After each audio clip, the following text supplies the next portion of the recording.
नमस्कार साथियों। हम लोगों ने प्रथम सेमेस्टर में पद्य खंड को पढ़ा था। तो इस बार सेकंड सेमेस्टर में आप लोगों को गद्य पढ़ना है। गद्य में आपको कहानी, उपन्यास, नाटक और निबंध पढ़ना है। गद्य के कई प्रकार होते हैं। जैसे पहला दृश्य प्रधान गद्य, कथात्मक गद्य, विचार प्रधान गद्य। ठीक है, तो जैसे आपका कहानी है और उपन्यास है, ये कथात्मक गद्य के अंतर्गत विधाएं हैं। तो हम लोग जैसे दृश्य प्रधान गद्य के अंतर्गत नाटक विधा आती है। विचार प्रधान गद्य के अंतर्गत निबंध और आलोचना विधा आती है। कहानी साहित्य की सभी विधाओं में सबसे प्राचीन विधा है। प्राचीन काल में कहानी को कथा, आख्यायिका, गल्प आदि कहा जाता है। तो बंगला में कहानी को गल्प कहा जाता है और कथा प्राचीन नाम है कहानी का। पहले कहानी का उद्देश्य उपदेश देना और मनोरंजन करना था, किंतु आज इसका लक्ष्य मानव जीवन की विविध समस्याओं और संवेदनाओं को व्यक्त करना है। कहानी कथात्मक गद्य की एक प्रमुख विधा है। कहानी की सामान्य परिभाषा की बात की जाए तो कहानी एक ऐसा आख्यान है जो यथार्थ का उद्घाटन करता है, आकार में छोटा होता है, जिसे एक बार में पढ़ा जा सकता है और जो पाठक पर एक समन्वित प्रभाव डालता है। तो एक महान लेखक हैं पश्चिम के एडगर एलन पो। ठीक है, तो उन्होंने कहानी की परिभाषा इस प्रकार दी है कि कहानी एक ऐसा आख्यान है जो इतना छोटा हो कि एक बैठक में पढ़ा जा सके और पाठक पर एक ही प्रभाव उत्पन्न करने के लिए लिखा गया हो। सुप्रसिद्ध कहानीकार प्रेमचंद जी ने परिभाषा दी है, कहानी के बारे में बताया है कि कहानी एक रचना है जिसमें जीवन के किसी एक अंग या मनोभाव को प्रदर्शित करना ही लेखक का उद्देश्य रहता है। उसके चरित्र, उसकी शैली, उसका कथा विन्यास सब उसी एक भाव को पुष्ट करते हैं। वह एक ऐसा रमणीय उद्यान नहीं जिसमें भांति-भांति के फूल, बेल-बूटे सजे हुए हैं, बल्कि एक गमला है जिसमें एक ही पौधे का माधुर्य अपने समुन्नत रूप में दृष्टिगोचर होता है। ठीक है? तो ये उपन्यास से तुलना करते हुए प्रेमचंद जी ने कहा है कि जो उपन्यास है वो उद्यान की भांति है और जो कहानी है वो एक गमले की भांति है। कहानीकार अज्ञेय जी ने भी कहानी के बारे में कहा है कि कहानी जीवन की प्रतिच्छाया है और जीवन स्वयं एक अधूरी कहानी है, एक शिक्षा है जो उम्र भर मिलती है और समाप्त नहीं होती। तो ये कुछ लेखकों ने कहानी के बारे में बताया है, उनको परिभाषित करने का प्रयास किया है। हालांकि इसी प्रकार की और परिभाषाएं भी कहानी की उद्धृत की जा सकती हैं, किंतु साहित्यिक विधा की वैज्ञानिक परिभाषा नहीं बांधा जा सकता।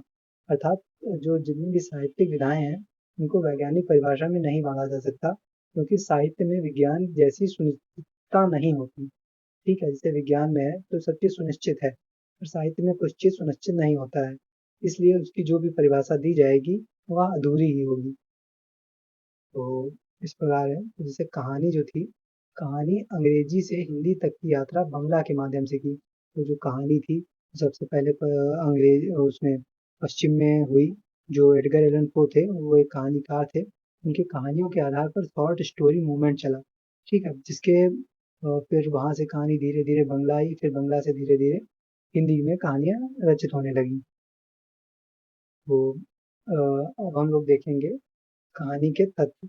ये कहानी के तत्व होते हैं, ये निर्माणक तत्व। जैसे कोई आप खाना बनाएंगे तो उसमें जो अवयव लगते हैं, उसी प्रकार कहानी के भी कुछ अवयव हैं, तत्व हैं, जिनके आधार पर कहानी का निर्माण होता है।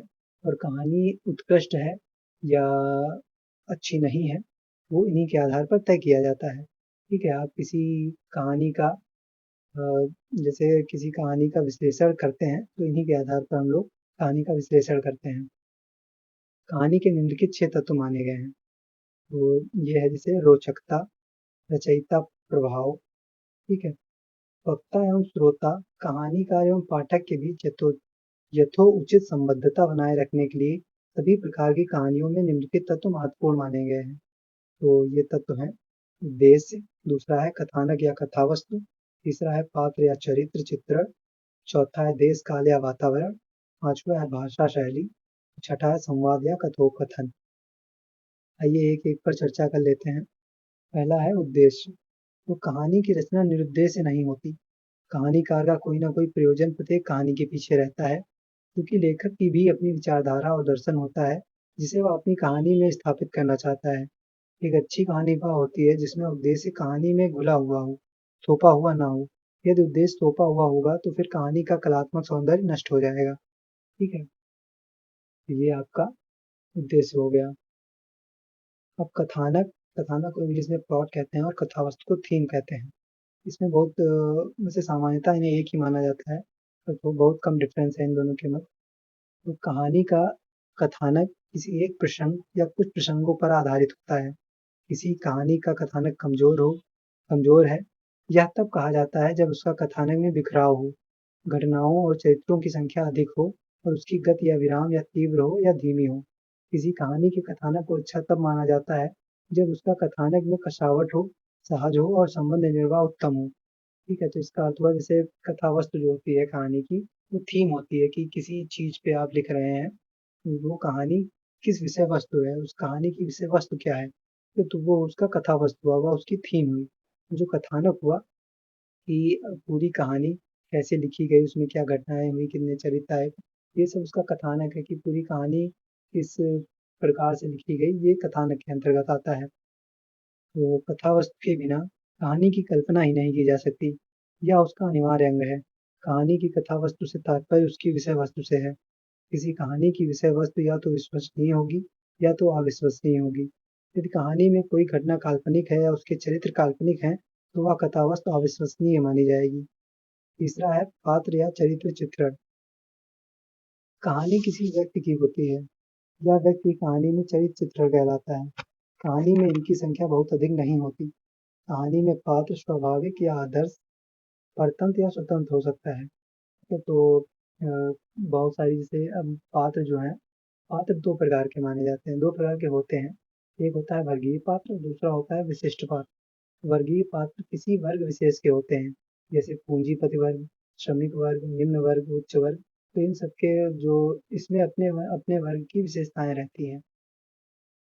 जैसे विशिष्ट पात्र, जैसे ये वर्गीय पात्र का उदाहरण है, तो जो कफन कहानी आपने पढ़ी होगी मुंशी प्रेमचंद जी की, उसमें के जो पात्र हैं वो वर्गीय चरित्र हैं। ठीक है, क्योंकि नीची जाति है तो एक जाति से संबंधित है, इसलिए उसे वर्गीय पात्र माना जाएगा।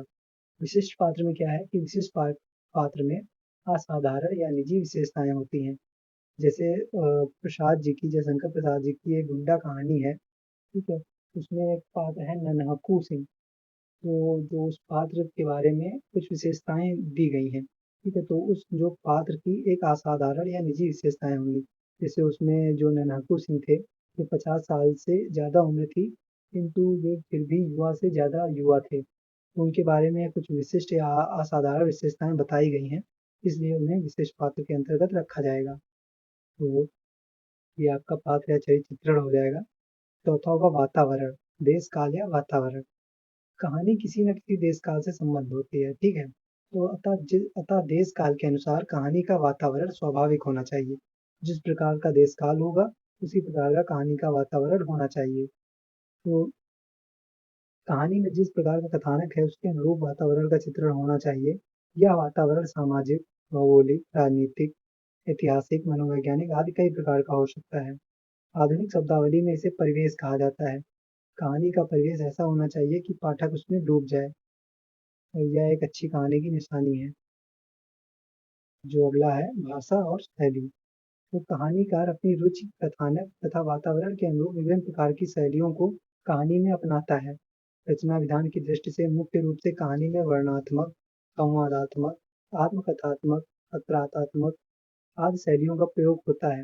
लेखक अपनी रुचि तथा कहानी के कथानक, देशकाल और वातावरण के अनुसार काव्यात्मक, अलंकार प्रधान या सरल बोलचाल की भाषा का उपयोग करता है।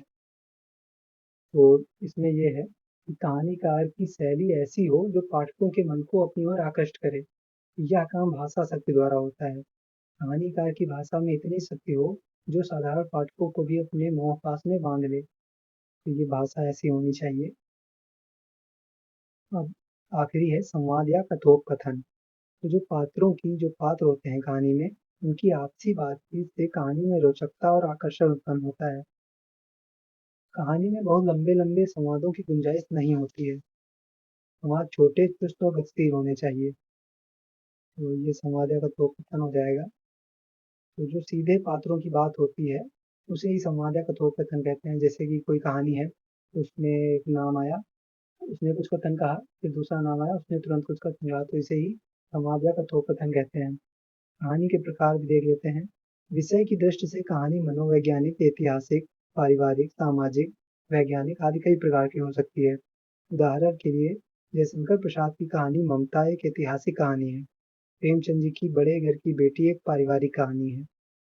कथानक की दृष्टि से कहानी के कुछ प्रकार माने गए हैं, जैसे घटना प्रधान, चरित्र प्रधान कहानी, भाव प्रधान कहानी, वातावरण प्रधान कहानी। तो ये सब कहानी के प्रकार हो जाएंगे। तो ये आपका कहानी के तत्व कंप्लीट हो गया है। अब हम लोग कहानी के उद्भव और विकास के बारे में नेक्स्ट वीडियो में चर्चा करेंगे। धन्यवाद।